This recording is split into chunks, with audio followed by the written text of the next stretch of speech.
We are joined by Caleb Savage from the Bushwick Community Darkroom. Hey, Caleb. Hi, everyone. Hey. Caleb is nerd in residence at the Bushwick Community Darkroom. That is in Bushwick, part of Brooklyn, in New York. Grad student at ITP underscore NYU.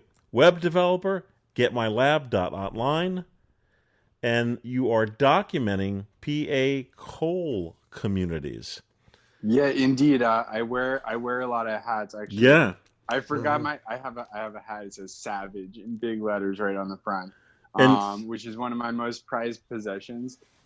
folks listening, Caleb contacted the FPP and just said, "Hey, with all the crazy stuff going on with COVID-19 and shelter in place, Caleb just wanted to give us kind of an overview of what's going on in his film communities. How are you guys over there? Give us a little background of what the Bushwick Community Darkroom is, and tell us how's it been going during these crazy times."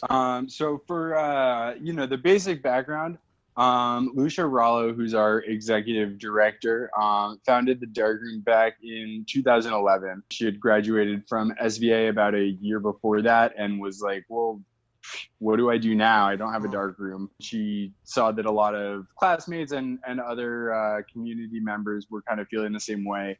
But how are we supposed to get started as artists in an analog field if we're all struggling to pay for lab rentals and struggling to build a lab in our bathroom?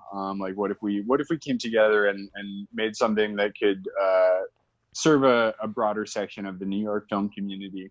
So it started as a closet in Lucia's basement. It moved into half a storefront and then a whole storefront, and now we occupy the bulk of a 4,000 square foot warehouse in Bushwick. The film lab operations kind of make up the bulk of how we operate as a business, but we also do lab rentals, black and white, color darkroom. We've also got a private darkroom and an alternative processes darkroom for mural printing and cyanotypes and other non-silver processes, all of that good stuff, as well as classes and gallery shows and all kinds of community events. So it's been a massive effort by a lot of different people to get it to this point. Everything changed all of a sudden about 2 months ago. Surprisingly, we're busier than we've ever been before, probably in large part because a lot of our competition has been forced to shut down overnight, which it's really a tragedy. I mean, we're all in this together as lab operators. There's plenty of space for all the different labs to coexist. We're sending our good vibes to all our lab operator friends who have really been affected by this. Because of how we're structured, we've been able to keep operating on kind of a contactless basis with only one employee in the lab at a time. So we're reinventing our workflows and reinventing how people get us their film and how we send it back. It's been a big learning curve, but it seems like people are really, really happy to have somewhere they can send their film or drop it off and get it developed during these crazy times. Caleb, that's very interesting because I don't think most people think of a community darkroom as a place to go develop film. So you guys, in a sense, are unique. How did you, or how do you continue to get the word out that you could drop off and pick up film at a community darkroom? Like how did that happen? Word of mouth is absolutely our biggest driver of expansion. Kind of offering the drop off service started as just kind of a way to help keep the lights on, but it's really grown into being in a lot of ways the primary focus of our business, especially while we're shut down and can't have our classes and can't have our gallery shows. We're working on figuring out a way for people to rent the darkroom on a one at a time basis, like maybe just in the private darkroom, but we've got some logistics and sanitary protocols to put in place before we can get back to that. As the ecosystem keeps changing and the lab market changes from something that was, even just 5 years ago, people would default to bringing their film to a CVS or Walgreens, even though they were just sending it out to a large commercial lab someplace. just because, that was what we did in the 90s. But people are getting more excited about being part of a community of film photographers rather than just doing this for themselves on their own. The crowd of people that's getting into it is changing. Even, I'm a younger millennial, as they say. But even we've got people who are younger than me and really didn't even grow up with film cameras in their lives. My childhood and elementary school and middle school was all captured on film.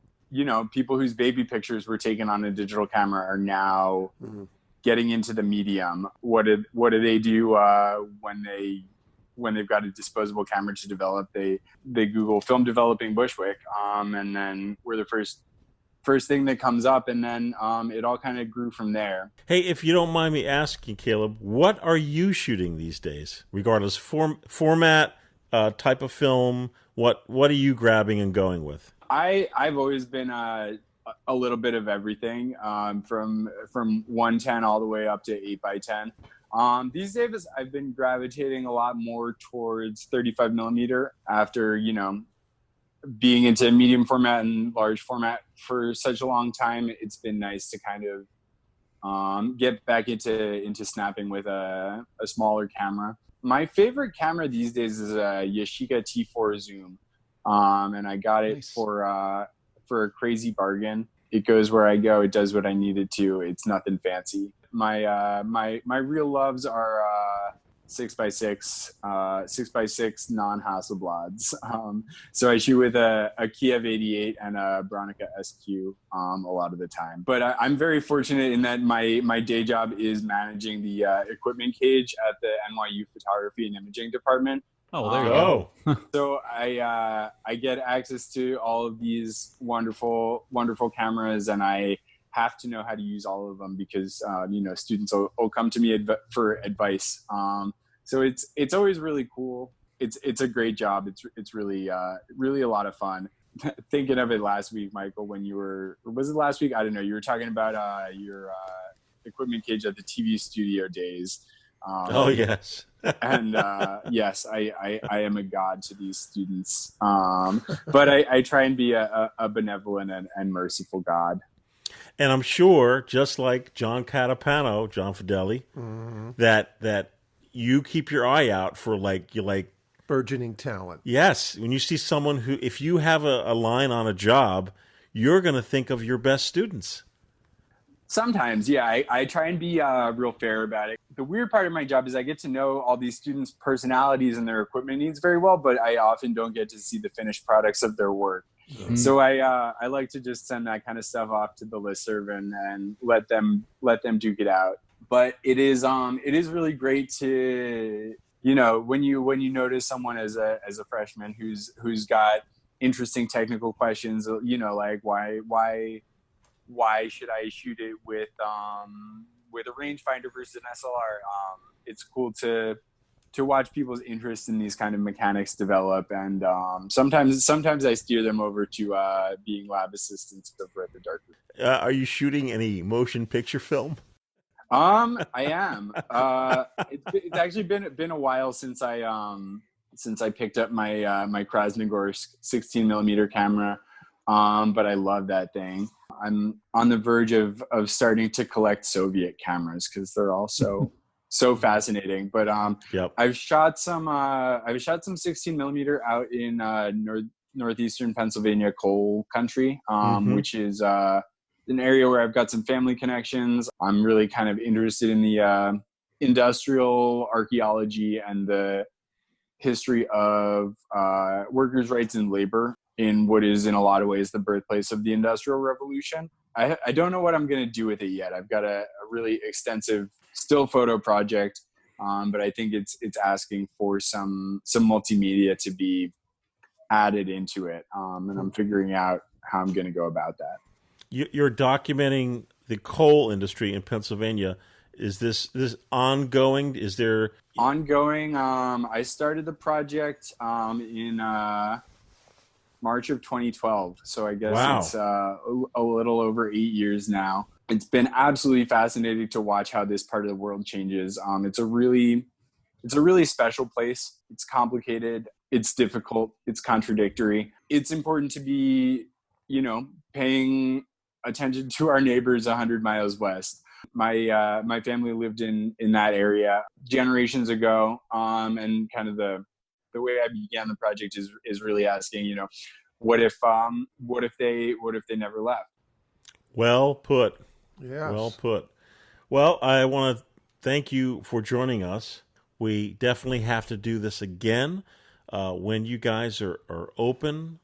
All right. Thanks so much, Michael and Matt and John and right. anyone else that I missed. It's been great talking with you. All right. Good luck to you, man. For folks listening and watching, we'll be right back. Thanks, Caleb.